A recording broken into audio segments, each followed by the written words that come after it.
মাটি খুঁড়তে গিয়ে বেরিয়ে এলো অদ্ভুত পাথরের মূর্তি। এলাকাবাসীর মতে এটি কয়েক শতাধিক বছর পুরনো।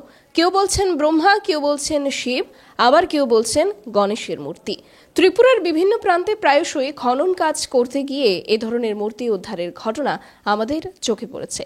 এবার তাতে সংযোজিত হলো আরও একটি ঘটনা। নমস্কার, দেখছেন খবরের প্রতিবাদ। আমি শতরূপা আবারও আজকের আলোচনায় আপনাদের সঙ্গে।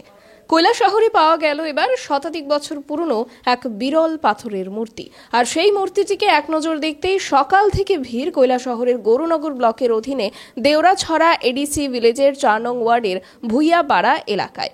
এদিন শ্রমিকরা ওই এলাকায় কাজ করার সময় মাটির নিচ থেকে একটি বড় পাথরের মূর্তি উদ্ধার করে। আর মুহূর্তের মধ্যে এই খবর ছড়িয়ে পড়ে সামাজিক মাধ্যমে।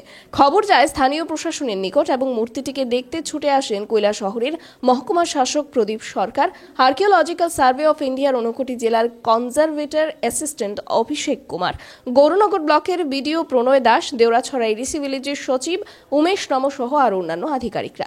মূর্তিটি দেখার পর মহকুমা শাসক প্রদীপ সরকার কি বলছেন শুনুন সেই বক্তব্যটি। পুরান একটা পাথরের মূর্তি পাওয়া গিয়েছে।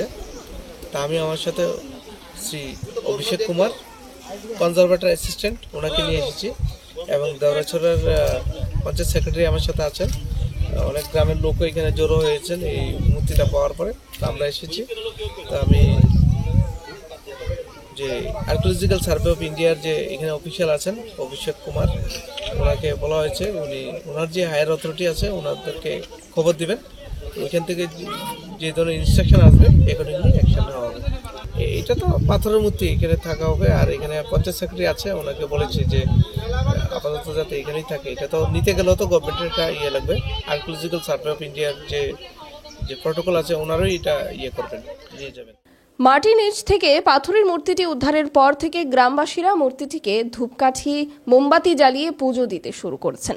গ্রামবাসীরা কেউ বলছেন পাথরের মূর্তিটি ব্রহ্মার মূর্তি, কেউ বলছেন গণেশের মূর্তি, আবার কেউ মনে করছেন এটি মহাদেবের মূর্তি। তবে এটা ঠিক যে উদ্ধার হওয়া পাথরের মূর্তিটি কয়েক শত বছর পুরনো। মহকুমা শাসক প্রদীপ সরকার জানান যে প্রাথমিকভাবে দেখে মনে হচ্ছে মূর্তিটি পাথরের মূর্তি।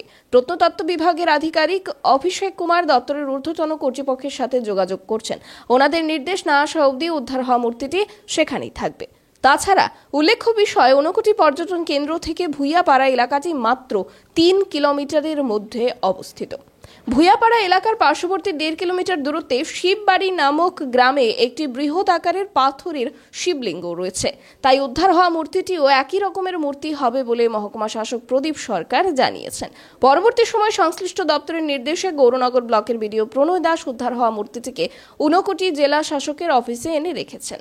এখানে উল্লেখ্য বিষয়, ঊনকোটি পর্যটন কেন্দ্র নিয়ে যে সমস্ত প্রবাদ প্রচলিত আছে সে অনুযায়ী ঊনকোটিতে একটি কম 1 কোটি পাথরের মূর্তি নির্মিত হয়েছিল, যদিও তার অধিকাংশই বর্তমানে কিন্তু দেখতে পাওয়া যায় না।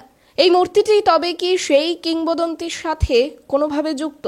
বাস্তব অর্থেই কি তবে ঊনকোটিতে 99,99,999টি মূর্তি তৈরি করা হয়েছিল? যদি তাই হয় তবে ঊনকোটির ভূমিতলে কি রয়ে গেছে এমন আরও বহু পাথরের মূর্তি? সমস্তটা হয়তো পরিষ্কার হবে আর্কিওলজিক্যাল বিভাগের পর্যবেক্ষণমূলক। আপনাদের যদি কোনো মন্তব্য থাকে জানাতে পারেন কমেন্টে, এবং অন্যান্য গুরুত্বপূর্ণ আপডেটসগুলো দেখতে চোখ রাখুন খবরের প্রতিবাদে। নমস্কার।